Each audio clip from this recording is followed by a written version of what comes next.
What's going on, everybody? Crazy Dog back with another video, and this will be my Browns-Rams Week 3 Sunday Night Football recap as the Browns lose a heartbreaker 20-13, and they fall to 1-2 on the season. Now, despite the loss, the Browns do not lose any ground in the AFC North since the other three teams in the North all lost this week. Now, what this does is it sets up a pretty big weekend in the North as the Browns travel to Baltimore to face the Ravens, and the Steelers and Bengals face off in what I'm calling the Owen Bowl, since both teams are 0-3. And the winner will obviously get their first win of the season, while the loser will fall to 0-4. Now, for the Browns, if we beat the Ravens, we will be tied for first place in the AFC North heading into San Francisco for Monday Night Football. But if we lose to the Ravens, we will be tied with the winner of the Bengals and Steelers game for second place. So essentially, we're going to be tied with somebody after next week. It'll be really interesting to see how that goes. I'm hoping it's tied for first, but I honestly would not be shocked at all if we go into Baltimore and lay an egg. Yeah, it would not shock me one bit. Wouldn't it be funny, though, if these Steelers and Bengals tied? That would be hilarious. But I highly doubt that's going to happen. But hey, it's the NFL. Anything can happen. And I would absolutely love it if that happened. Oh, baby, I would troll them so hard. But hey, it's the way it goes sometimes. But talking about this game real quick, there was a couple positive things. They got Chubb the ball a lot more this week. It seems like they're getting him the ball more and more each week, although they did not get him the ball in the most crucial part of the game when you're on the 5-yard line looking to tie the game, maybe even take the lead if you want to go for 2 to win the game. But you're on the 5 after Aaron Donald got hit with a roughing the passer. First down, and they throw the ball 4 straight times. Like, did they even consider going to Chubb at all? Like, huh? Like, that play calling had me dumbfounded. Like, literally, I had that look on my face like, huh? What the heck is Freddie doing? It's like, run the ball. Use Nick Chubb.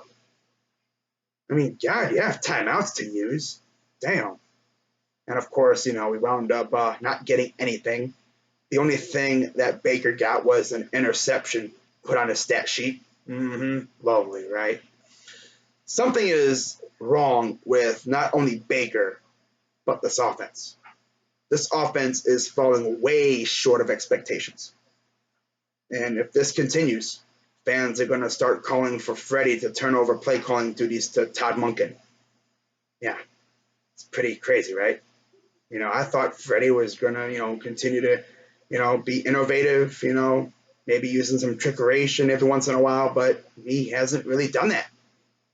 This offense has overall struggled. And we're just lucky the defense has been balling out, because if it wasn't for the defense, we probably would be 0-3 right now. Thinking about it, But speaking of the defense, despite the fact they were without a majority of their starters, especially in the secondary, they held their own against a very, very good Los Angeles Rams team. And I applaud them for that, I got to give you props. Despite the fact that we really couldn't do anything against Cooper Kupp and Brandon Cooks and Robert Woods and company, they held their own. They essentially just played zone. They played the sticks. They didn't let them beat them up top. But they did gash us to death, though.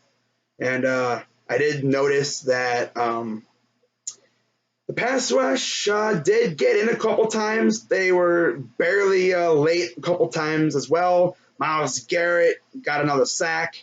He also got a sack fumble that looked eerily similar to Cameron Jordan's last week, where he knocked the ball out of Goff's hand as he was ready to throw it. I'm pretty sure Rams fans got PTSD from that Cameron Jordan sack fumble with what Myles did.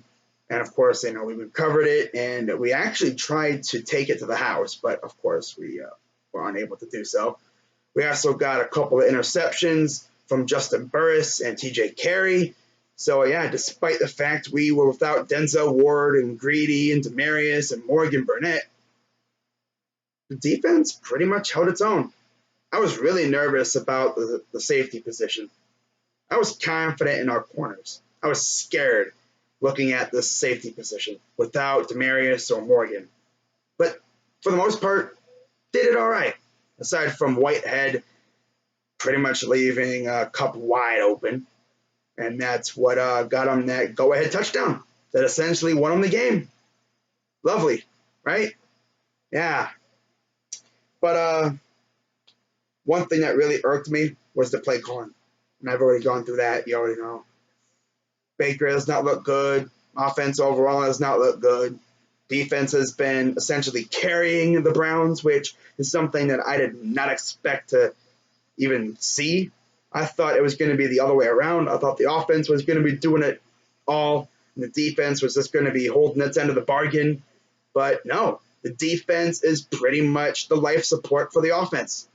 Offense is struggling. Defense is going out there keeping us in games. Yeah, it's pretty crazy, right?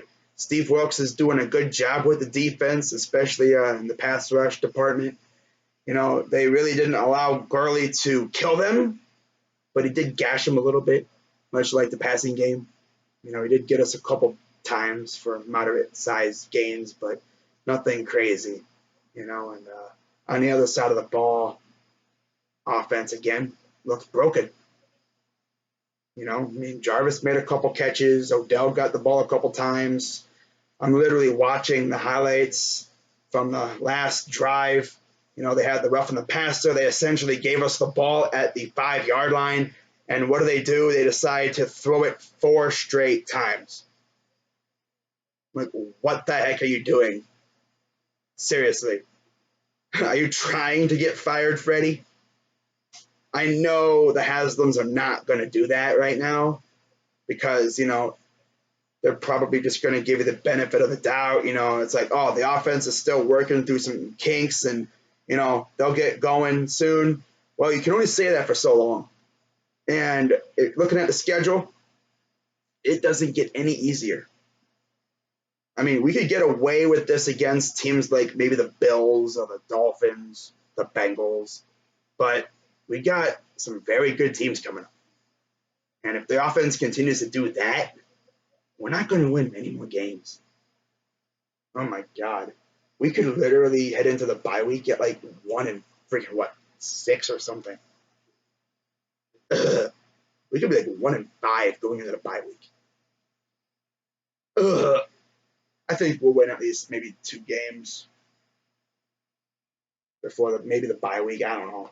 Honestly, I don't know what we're going to do. But hey, it's going to be fun though. But that's going to wrap it up for this video. Again, shout out to the Dog Pound. Shout out to the Rams fans out there. There's only one Rams fan that I know on YouTube, SoCal Rams fan. Shout out to you. Congrats to your team. Good luck on the rest of the year. Got a very good squad. I'm actually surprised we were able to hang around with you despite the injuries. I thought, Cup and company was just going to absolutely crush us through the air. But no, they really didn't test us over the top. They hit us with a lot of intermediate range passes, and they gashed us to death, essentially. Yeah. But, yeah, got to give props to Steve Wilkes and the defensive coaching staff. They had a good thing going. Too bad the offense stunk to high heavens again.